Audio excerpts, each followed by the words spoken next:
Great day, everyone. Great day, everyone. How are y'all doing today? I want to welcome you to another episode of the Overnight Success Podcast. I'm your host, Diamond McNulty, founder and CEO of McNulty International, the creator of the Success Club, and the Overnight Success Podcast. As you know, we're here to do one thing and one thing only. That's to empower high schoolers and college students to succeed in life.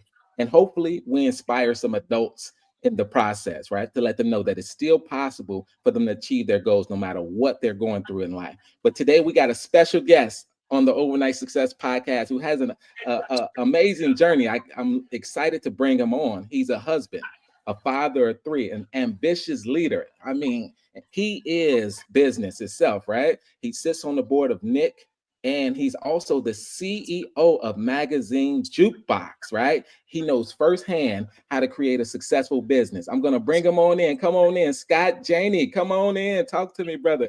Yeah. How Hey, you doing everyone. today? Hey, Diamond, it's great to see you. And thanks so much for having me on the show. This is exciting and appreciate the opportunity.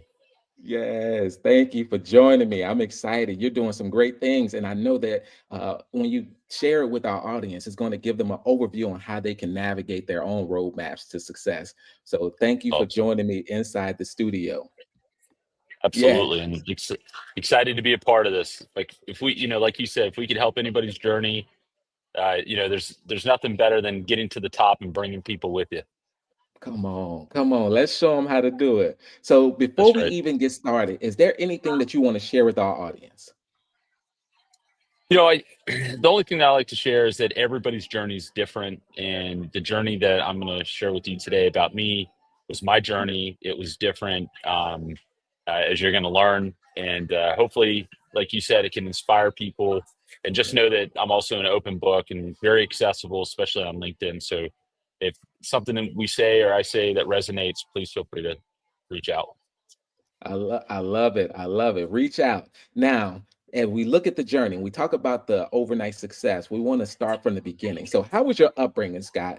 Born and raised, family dynamics, all those good things.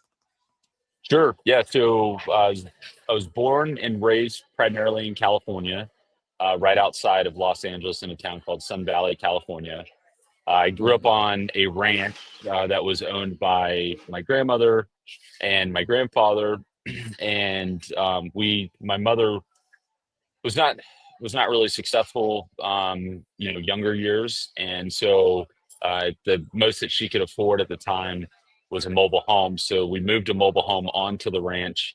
But to me, that was like the greatest experience ever because Mhm. me and my nana were extremely close, and so for me, I got to wake up every day and walk to the front, and there she is. And so for me, it was a great experience. But being a father and a husband now, and looking back, it had to have been tremendously hard. She was a single parent. My father didn't really come back around. He was active in my life at younger years, and then Mhm. he kind of went on hiatus for about 6 years or so, and then he came back around, which I'll share that story. But yeah, so my mom in particular, one of the things that I talk about often about her that I'm super proud of is that we hear the story often where it says, hey, wake up and make your bed every morning. Mhm. And Mhm.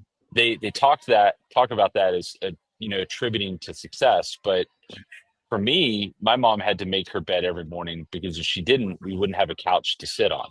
It was a one Mhm. bedroom mobile home, and it was me, my brother, and of course my mom. And so my brother and I, we shared a bunk beds. And if you don't know a mobile home, you're talking about like a 10 by 10 maybe. So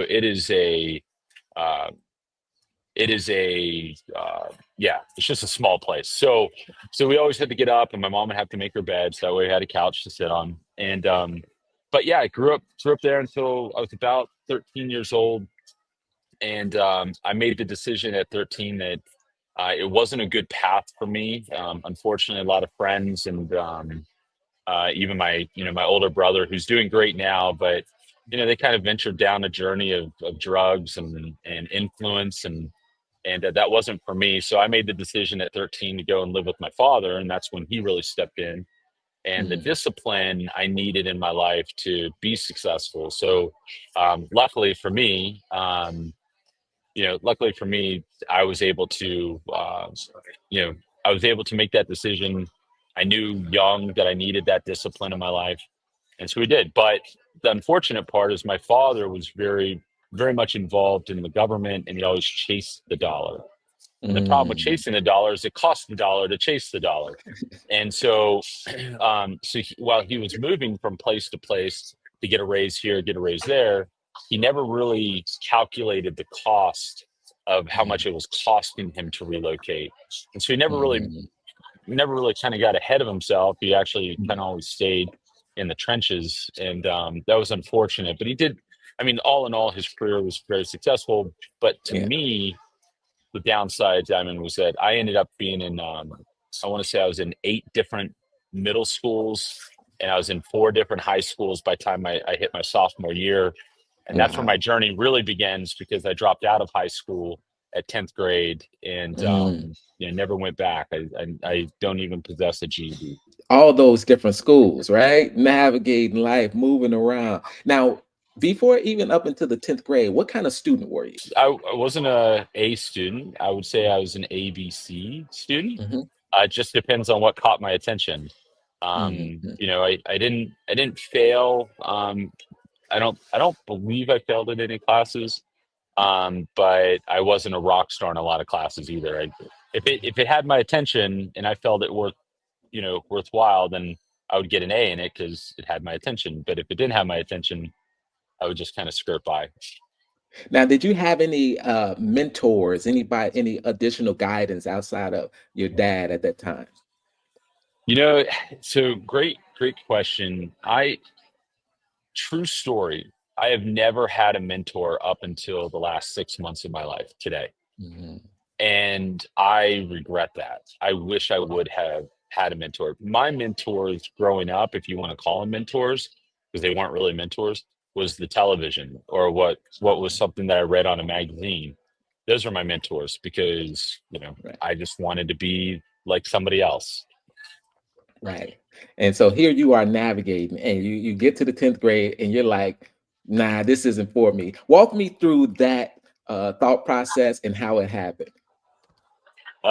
Well, yeah. So it was sophomore year. I had a meeting set up with my counselor, and my father, being who he was not really super involved in my schooling. Like, he wouldn't take time out to go and sit with the counselor. So kind of do things on your own. And so I sat down with the counselor, and the counselor said to me, Scott, after reviewing, your records, and because you moved around so many times in high school already, based on this, even if you got B's across the board, if you're an AB student, you're still looking at needing to do summer school the next 2 years.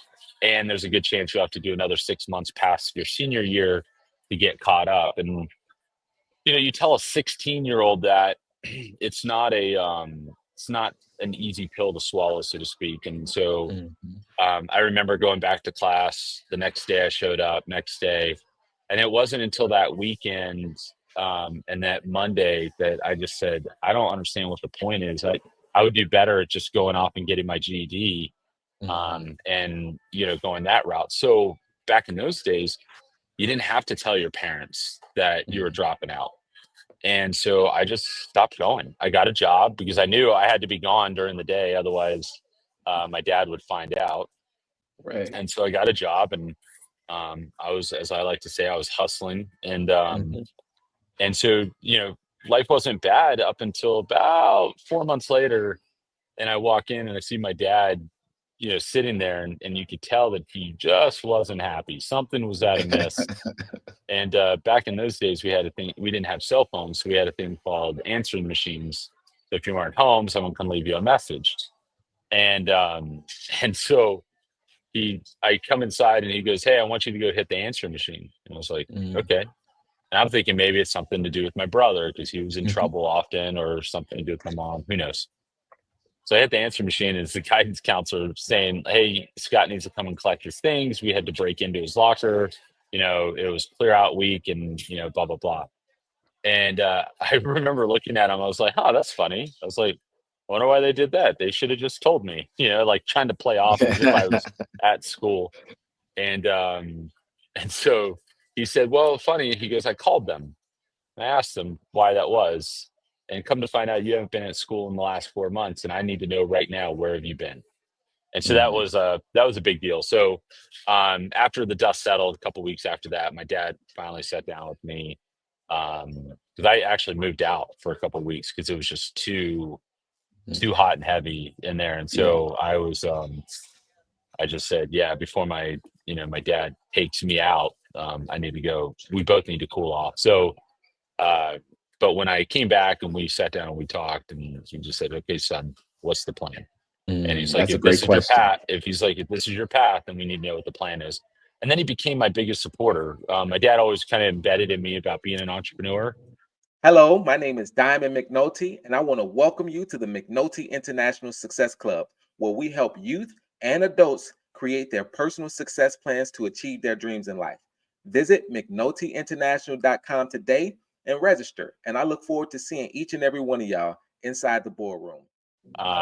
And I have this invention. It's not in my blood because it was my stepfather, but I've had this invention mindset since I was a kid Mhm. because my grandfather, who owned the ranch that we lived on, he was the inventor of the automatic start for your cars. When you press the button and it Ah, starts up. So I had that in me. And then my dad always wanted to be an entrepreneur, but he had the golden cuffs of the government, so it was hard to leave that. And so, when he said, "What's the plan?" I told him, I said, "This is my plan, is to own a business one day." And so he became my biggest supporter, to be honest that with is you. awesome. Awesome. I'm glad that he supported you because you need that in those particular times versus just being chastised about something, right? So he turned Absolutely. into to guide you down that pathway that you chose. Now, what were some of your passions and some of your gifts at that age? Did you realize that at that moment? No, I didn't realize. Actually, in fact, man, it's crazy. I'm 41 years old now, and the truth is, like this, the I never really recognized my superpowers until probably about a year ago. And a year ago, I was no, not even a year ago. I don't know why I'm saying a year ago. It was like 6 months ago. And I went to this Christian conference, and there's a guy on there. His name Ed Milet, and he's written a lot of books, and he's Mhm. worth over $400 million. And he was like sharing his story about how he went to college, and he thought he was really smart, and that he would, but he has his wife and his two kids, and every year they do this IQ test challenge or whatever every Christmas, and he always loses. So he was like, this year I'm gonna study, I'm gonna beat all of them. And he goes, and I came in guns blazing, and all of a sudden I lost again. He's like, I'm just not as smart as my wife and my two kids. And so it was interesting. He said, so he goes, but I realized what my superpowers were. And he said, my superpowers are, I can talk to anybody, anywhere. And he said, the other thing is I know how to read someone really, really quick. And it was funny because my wife was in the same conference, and I looked at her, and she goes, there's your superpower. That is Mhm. your superpower. And it's true. I'll give you an example. We just got notice that unfortunately one of our employees is going to be leaving us. And when she called the meeting, I said, like 2 weeks prior to that meeting, I said to my wife, I said, I have a feeling this is going to happen. Mm. And I said, it's unfortunate because we really like this employee, but we're also very proud of this person. And so I Mhm. said, but I think that's what it is. And sure enough, my wife had the meeting, calls me and says, "Yep, that's what's going to happen." So it was, I've just had this ability to read people, read the room really quick, understand, and also I don't operate in any fear. The Bible tells us, 2 Timothy 1:7, not to, that we're not Mm. given the spirit of fear. So Mhm. where does that come from? And then I teach my kids the saying, which is, two natures beat within my chest. One is cursed, one is blessed, one I love, one I hate, but the one I feed will dominate. And so Mm. I tell myself, like, if I'm feeding fear, it's going to Mhm. dominate. If I'm Right. feeding success, it's going to dominate. So I just choose not to manifest in that fear. And so that has been my mindset unknowingly, has been my mindset since I was 16 years old. And a lot of Mm, it had to do with when I came to know Christ too. It's like when I dedicated my life to God, I was 16 years old. mm. And it was at that moment, I think God, I knew that God was like planning something. And Yes. so I often, refer to that time in my life as when I was truly found, and I knew that I was going to be able to do something great. So here I am now, Mm. 20 or how many years is that? 27 years, 20, 25 years later. I can't believe it. And yeah, we're leading this awesome company. We're doing really, really well. And Yes. we have, my wife and I, we have other companies that we've built over the last decade that are doing well. And so it's just Mhm. been this crazy journey. But yeah, going back to, when I was 16, you don't really know, and I think it's important to say that you don't have to know either. Like it's Mhm. okay not to know sometimes. And Mm. but it's but for me, um you have to keep what is your true north at all times. Like I Right. knew as long as I put God first, I was going to be fine. Mhm. Did I know the journey that he was going to put me on? Absolutely not. Absolutely not. Right. Right. But like your father's asked you that the perfect question, what's the plan? Right? Mhm. Because if you fail to plan, you plan to fail. And that's the Right. thing. And so here you were stepping out into your focus, right? Where you were like, okay, this is what I'm going to do. And I'm pretty sure you had setbacks or setups or things that you didn't accomplish. How did you deal with that throughout that journey? Were there any that stand out to you? Well, the biggest thing that I would say was the pivotal point in my entrepreneurial career was when Mm, I was 20 years old, and I was working actually for Radio Shack as a store manager, and I was making ridiculous money. It's probably why they're no longer in business, because they're just overpaying everybody. But I was making ridiculous money that I shouldn't have been making, and I'd say I shouldn't. Not that I didn't earn it, but they were just way overcompensating people. And mm, um, and I remember I went up to like Liberty University to meet my buddy who's up there going to school, and it just dawned on me that there was something I had something bigger for myself, bigger for my life. mm, And so I went back, and I think I put in my 2 week notice essentially, that day. And when I did that, I moved back to California for a year just to kind of recollect and reestablish, and then I moved back out to Virginia, and a year after that. And me and my buddy, he was a construction, guy, and he was really good at it, and I knew that I'm really good at sales. So I was like, why don't you let me go sell the jobs, and you do the work, and then we'll go from there. So, mm, um, but the big failure in that is that we didn't plan and structure the partnership well at all. It was just mm. this mindset of, oh, we're going to be 50-50, or even if it was 70-30. But the problem is even if I was 30 and he was 70, I was still making the decisions from Right. a sales perspective. And that became problematic. And unfortunately, fast forward a few years later, and company, is no longer, and our friendship also dissolved in that. And he was a very close Mhm. friend of mine. So I will always live with that regret, because that Yeah. was really that was a tough one. And Yeah. so, but then I started, my next company, which was a pest control company. I hate bugs, hate rodents, but one thing I knew is that people will pay monthly to get rid of them, and it didn't Hmm. matter how bad or good the economy is, they want to get rid of them. So I ended up doing pest control, ended up selling that company. Then I did a .com that ended up getting acquired through Google, and then I started an insurance company and been built that over the last 13 years. And then here we are with Magazine Jukebox, which was COVID inspired, but it's not a COVID product. And I like to Hmm. specify that because we are still we are the most viable entertainment and communication hubs for businesses today with waiting rooms and waiting, capacity of their clients or guests or patients or staff. And Mm-hmm. so wherever there's a waiting room, wherever there's a customer or staff member that there's some downtime, we are a perfect solution. Mm-hmm. And so we've just continued to evolve. And Mm-hmm. here we are. Now that's awesome. What advice would you give uh, a young man or young woman that's trying to figure out their pathway, just such as yourself when you was that age? Yeah. So this is something that I've learned, and I hope that they tune in and listen very closely here, because I think it's some of the best advice I ever got. And it is, you will meet people today that have better intentions for your life than someone you've known your whole life. And so what I mean by that is that you've got to pay close attention to those you surround yourself with. And if it's someone, or if it's a group of friends that are dragging you down, they're negative, they or they're encouraging you to go in debt and buy this car or buy this like you feel you have to constantly one up, that's not going to help Mhm. you. That's only going to hurt you.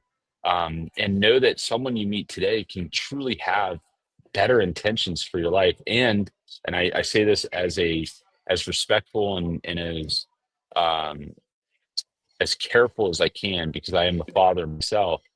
But even your parents don't always have your best intentions.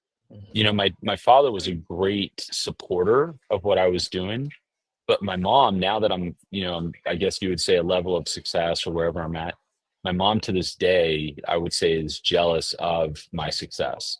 And she Mhm. oftentimes would think that I need to go and do other things, even to this day. I remember I bought my wife this car. We bought a Ford Expedition Max Platinum, gorgeous car, has all the bells and whistles. Um, and I buy it, and my mom like flies into town. By the way, I paid for the flight, and I put her in a hotel. Like, even though she can afford all these things, but I'm covering it. Yeah.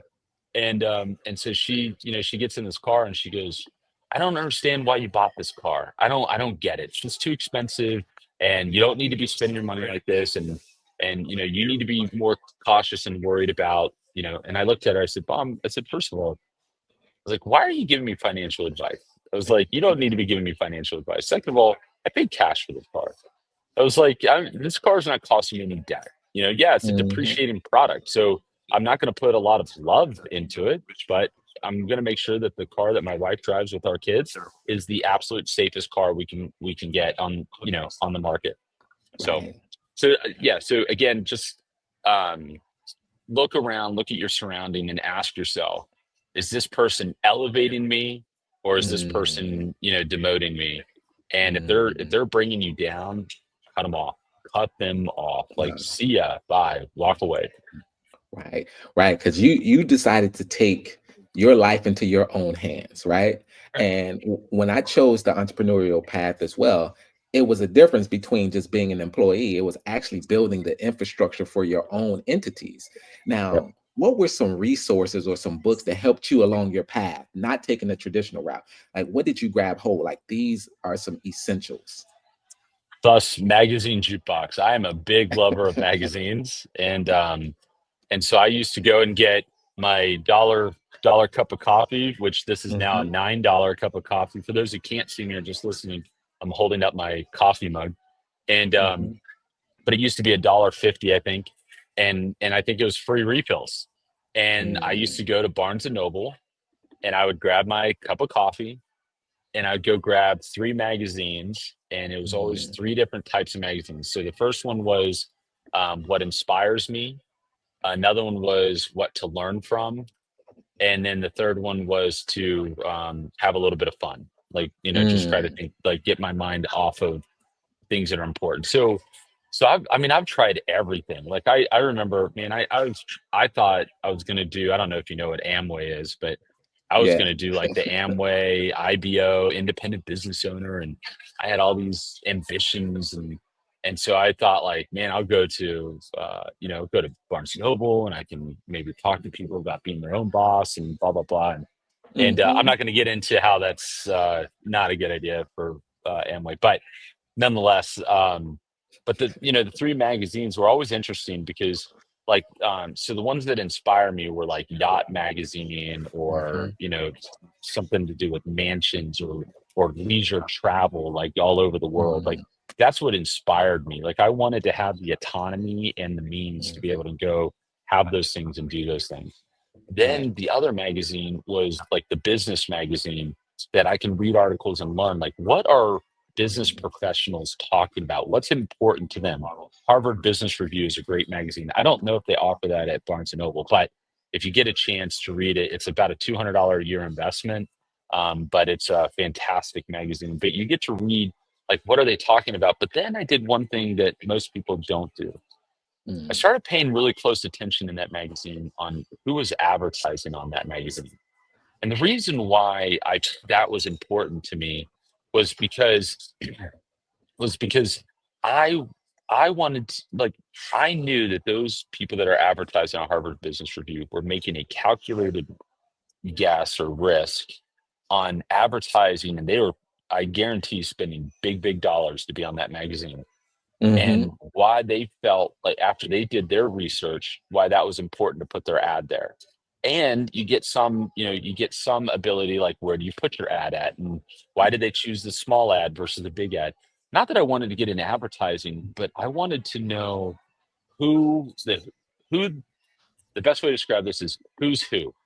Like who Hmm. are these people that wanted to get in front of the people reading this magazine and why. And so Hmm. from there, I was able to learn the importance of like having the right message and branding Hmm. and speaking the right language and knowing your audience and who you're getting in front of, and then reading. And then it was like a double blessing because the second one was the articles too. It was teaching me about business. It was teaching me like what it means to build the right culture. It teaches me what it means we didn't have remote work at the time. So it was like, what's the latest and greatest in technology? There's all these things that I was able to derive from these business magazines, other magazines that are great, Entrepreneur Magazine, let's see, Inc, not INK, INC Hmm. magazine, Fast Company. And it's a really cool feeling because I loved Fast Company and Inc so much. They're actually on Magazine Jukebox's platform. Talk about a cool circle that is. That's full circle. The reason why I focus on magazines and not on books too much Hmm. is because I also have a comprehension problem. Like generally, I have to read something Mm. 3 or 4 times for it to click. So Mm. magazine is short order form before we Mm. knew that it was short order, right? Like if you think about why social media is so successful, because it's 8 second, 10 second, 1 minute, 5 minutes, 30 minute, clips or and I always find it amazing, like when someone can watch Joe Rogan for 3 hours. Like I'm like, think Mm. about that, like how hard it is to get someone to spend 10 minutes watching you, let alone get someone to stay on for 3 hours is insane. But Right. but magazines provided me the content that I needed to grow Mm. in short form that I was able to take in and retain versus reading a book and drowning myself in chapter after chapter. So that's right. That That's right. that's how it happens because that's what you focused on, right? It Right. was something that you started to pay attention to after reading it. It was a aha moment. And if Yep. you immerse yourself into certain environments or into certain materials, then you begin to receive that. So That's good. now we Yep. now we talk about magazine jukebox, right? So here you are dibbling dabbling in multiple companies, right? Trying to figure out which one is going to stick. That stickiness is so important. So now you're like, COVID is coming around and it's something that I have to do. I have to pivot. What's the story behind Magazine Jukebox and how did that happen? Where did Magazine Jukebox come from? So, my wife and I, we built some successful insurance agencies, and they were doing well, and we were actually going to open up a coffee shop. The irony that I'm in a coffee shop talking to you now, and so we were going to open up a coffee shop, and we started scouting areas. We had money set aside to do this, and we're scouting all these areas, and then all of a sudden, COVID hits. And in fact, we actually signed a lease on a building 2 weeks before the government started shutting down all getting outside. So anyway, so we as things got shut down, we were able to get out of that lease, which was smart. That's how it should have been done. And Mm-hmm. so we get out of this lease, but we still had this nagging, desire to like want to like open up a coffee shop. Like we were like, man, that would have been cool, would have been fun.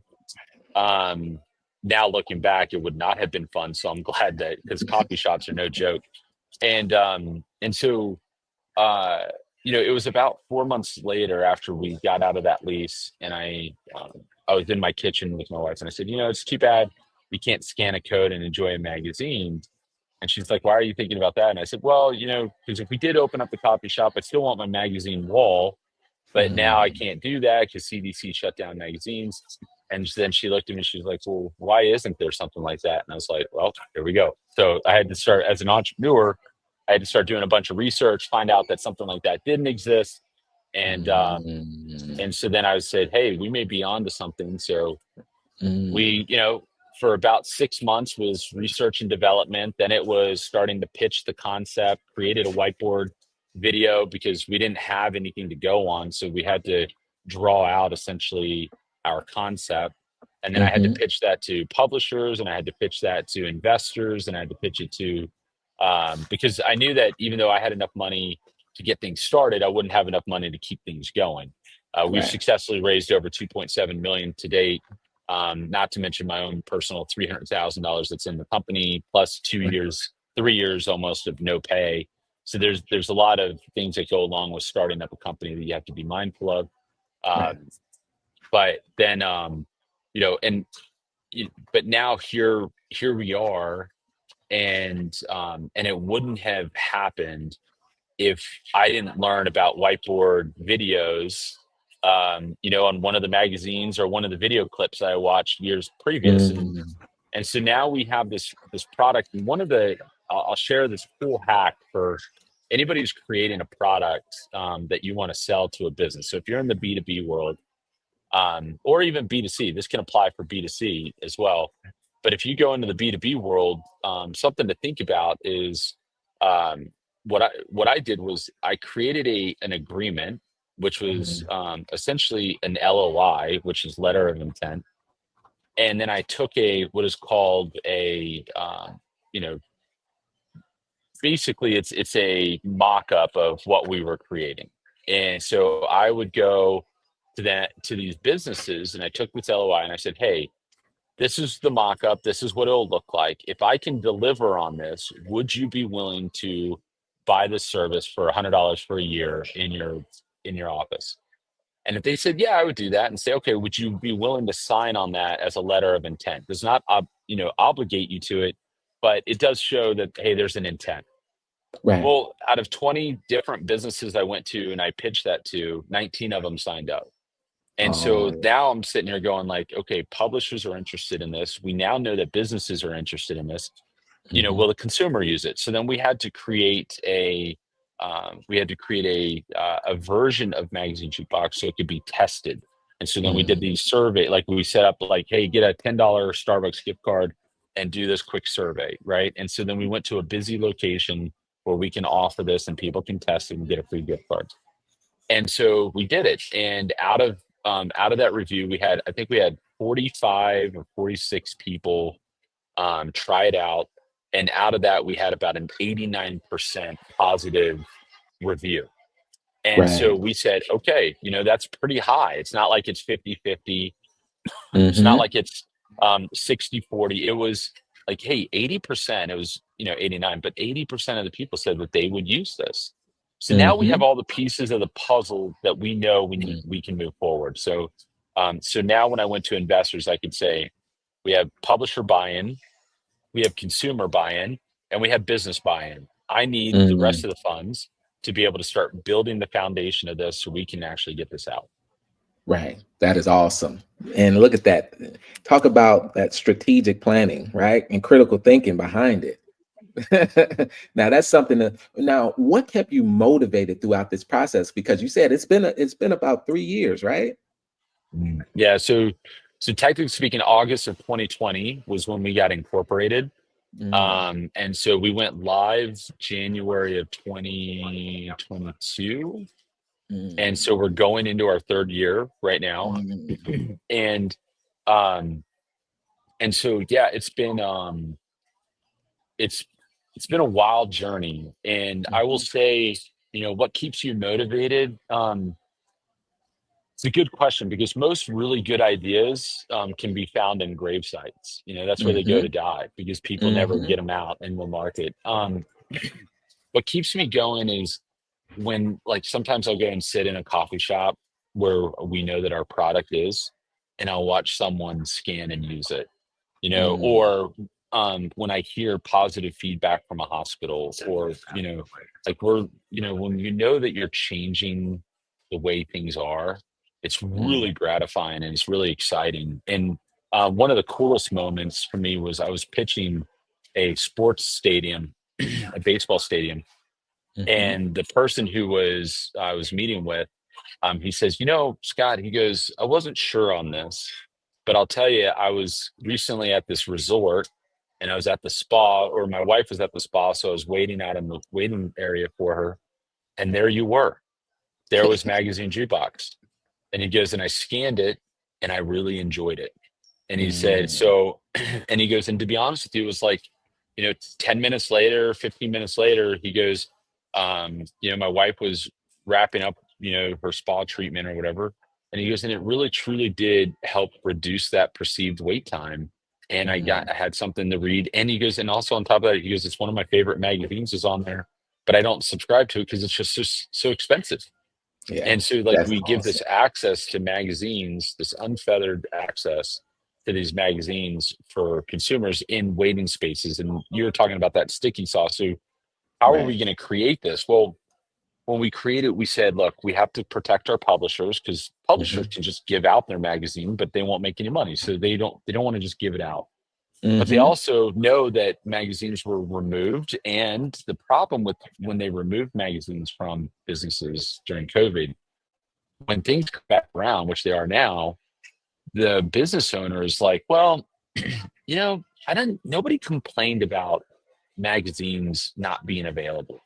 And Mhm. so we just never brought them back. And, why add that expense? And so I Mhm. knew, hearing that too, that I said, okay, our sticky sauce needs to be like a reason why someone would engage in this. So we said, okay, Mhm. we need to be able to provide a return on investment for them. How do we do that? Mhm. So we started implementing at the bottom of a banner ad that would be one click Google review for businesses. So that way, now someone using it, they may want to leave a Google review, or maybe it's a survey, or maybe it's an ad, or something that they're some kind of message they're getting across. So we went from providing digital magazines. Now we provide Mhm. magazines, games, and trivia, and now we provide a communication tool to their Right. patients, customers, and consumers. And so Right. now our tagline is Magazine Jukebox is an entertainment and communication hub for businesses all Mm. across the world. And I say across the world because we're in three different countries, or we're in Yeah. three different continents and four different countries. So, Right. but yeah, And so those, just to wrap, like, what motivates me is the thought of becoming ubiquitous, and then on top of mm, that, seeing people come to me and say, wow, I really enjoyed it. I yeah, just think that's really, really cool. that and once that happens, it's something that you can't. For myself, I rush to wake up and I don't want to go to bed, and that fire allows you to continue. It blazes. Now we're on the Overnight Success podcast, and I tell my youth that nothing just happens overnight, like in a blink of an Right. eye. This is not a microwave journey, right? So, but it happens when you go from 9 to 5 in the morning and 5 to 9 overnight, where you're putting in that work around the clock. What were some of your overnight moments where you were like, okay, well, I got to burn the candle at both ends and make it happen? Yeah. So I'm a very unique story in this sense because my wife and I, we built our insurance agencies over the Mhm. last 10 years. So Mhm. we had the financial means for me to step away and focus on this. My wife stepped up as the CEO of our insurance companies. And so Mhm. it allowed me to go and focus on building this out. The but I would, if you go back in time, let's not focus on Magazine Jukebox, but go back and focus on our insurance companies. I mean, you're talking about um, crazy stress. So when I mean, don't get me wrong, I have crazy stress now, but when unfortunately my father, he passed away when I was 28, and Mm, around that time I was actually getting ready to get married to my wife, and and so when he passed away, I knew that I would have a little bit of life insurance funds mm, coming in, and it was about $70,000, I think. mhm, And like any 28-year-old, yeah, the thought came across like, "Yeah, I'm going to go buy my sports car, or I'm going to go and get this." But then, what I've been teaching myself and reading for all these years is that it's funny, like I said, no, I'm going to be smart with this. Even, biblically, it mhm, talks about being smart with your finances. mhm. And I said, I have an opportunity to go from working for Farm Bureau at the time, and I can open up my own insurance agency. And it says you only need $50,000 to get it going at the time. And I said, so I remember talking to my wife and or fiance at the time, and I was like, hey, there's an opportunity here. I could do Yeah. it. I think I would get approved. And I said, but there's no certainty on income for a while. And I said, it's going to be tough. I've been down this road of owning companies. I know what it means. And she was like, hey, do it. Let's do it. We don't have kids. Like, my mortgage payment on my house at that time was $600 a month. Like, come on. Would love to Yeah. I love to bring that back. The so we had very minimal expenses. Car was, I had a cheap car. She had her car was paid off when we were getting married. Like, we had very minimal expenses. So it Mhm. was a good time to do it. And but I quickly realized I needed more money. Yeah. And I remember I was at this crossroad of really being nervous because I was like, I cannot, like, we already started investing all this money. I signed an 8-year lease, which is stupid. Don't ever do that. And so I signed this 8-year lease. They're already building out. So I'm in it. Like, I'm in it to win it. And I was running out of money. And I remember I had to go to my now father-in-law, and I was like, hey, Mm, got a problem here.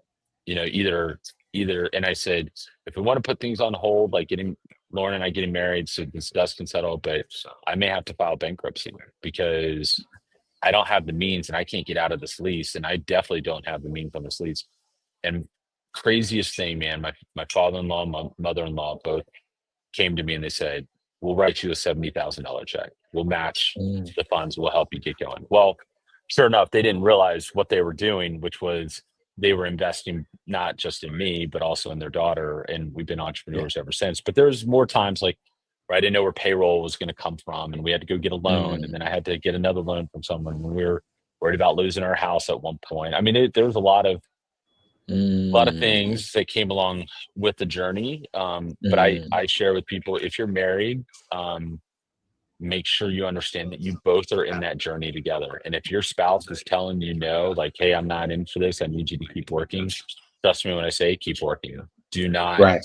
do not try to prove that person wrong. Mm, Instead, like, like you said, create that hustle. But that mhm, hustle, like, I love this. I just learned this. And they said, do you have the 5 to 9 hustle? mhm. And, and people are like, yeah, yeah, as soon as they get off work, you go, whoa, whoa, no, not when you get off work. Your hustle should be before you start work. That 5 to 9 should be 5 a.m. to 9 a.m. And then you Yeah. go into work. Yeah. And if you go in Yeah. at work if you have to be at work at 9, then your hustle should be from 4 to 8. Right. Like he's like, Right. that hustle needs to be the morning hustle, because in the evenings, too many Mhm. distractions are going to happen. Your Right. friends are going to be, wanting to hang out, or you're going to want to hang out with your Mm, spouse, or there's other things. So create your hustle to be a morning hustle. right. So. And that's so true. And then just locking in. If you believe in something and you see it, and you of course you invested. So once you were in it, hey, now you got to either make it happen or turn it over. But what do you think were some of those key traits or habits that contributed to your success? Mm. Having a mindset of never giving up, um, having a mindset of 1%, always be the 1% that the 99% are not willing to be. And Mm, I love this phrase, which is live today like others won't, so later you can live like others can't. mhm, And not that I mhm, want to live like others can't, but I know that my desire as a father and as a husband, my desire is to be completely autonomous and financially free to be able to go wherever my kids are when they graduate high school and go off to college, or they join the military, or they become entrepreneurs, wherever life's journey takes them. I want to Mhm. be able to, within a day's notice, pack up a bag with my wife and fly out, grab a hotel, hang out with my kids, and help them out. And you know what? If they need a free employee, if they're entrepreneurs and they need a free employee, then I get to be that free employee and help them be successful. So And that's so important, right? Because we talk about passing the baton, and you talk about what generation you're in, whether you're first generation just starting it out, second, third, or fourth, you're able to position yourself to be able to be that support system for your children and then your grandchildren, right? So it's intentional execution. So, what's the vision for the future of yourself personally and professionally? yeah, so I want to continue to work on my health. I want to be Mhm. healthy for my family and my kids. I want my wife to be healthy for our family. I think again, I want to be more intentional with my time for my family, my kids. I also want to be more intentional with my friends. So that's also important. And then as far as professionally goes, my goal is to give the absolute best return on investment to my investors. They Mhm. trusted in me. They put faith in me, and they put a lot of money believing in me. And Mhm. I just refuse to not make them a 10x.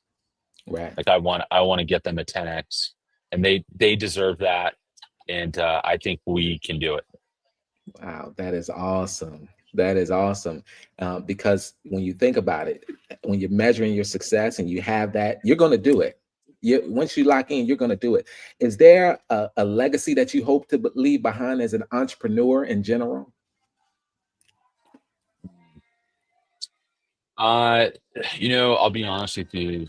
The only legacy I really care to leave behind is who I loved, who loved me, and who I brought with me when I go to heaven. Mhm. That's the Mhm. only real legacy I care to leave behind. Now, if God graces me with the ability to leave a company that will bless, hundreds, thousands of people with work and jobs, and a livable, wage that they can go home and be happy, even better. Yeah. But the most important thing for me is not of this world. Yes. Yes. And there you have it too. Is there any last minute words or advice that you want to share with our audience today? Anybody who tells you you can't do it, or they make snide comments, just tell them to pound sand. That's like you can do it if you have um, the grit and the fortitude. Mhm. You can do it, and those things are free, but they're not cheap. And I will say that there's a really great person who you can read his stories. His name's Patrick Bet David, and Mhm. he has this. His story was he was an Iranian immigrant and came here when he was, I believe, 14, and Mhm. he ended up joining the U.S. Army when he was 18. Mhm. Um, Became successful in his really started becoming successful in his 30s. And the story of him that this resonates quite a bit for me, is that he said he went in to the insurance world, life insurance mainly, health insurance, life insurance, and he went into this world, or into that space, and he noticed that it was mainly old white men. And Mhm. he said instead of him looking at it as a problem, he looked at it as an opportunity. Opportunity. And so what Mhm. he did is he started hiring a bunch of Hispanic women, and he had all these Hispanic women to have the passion and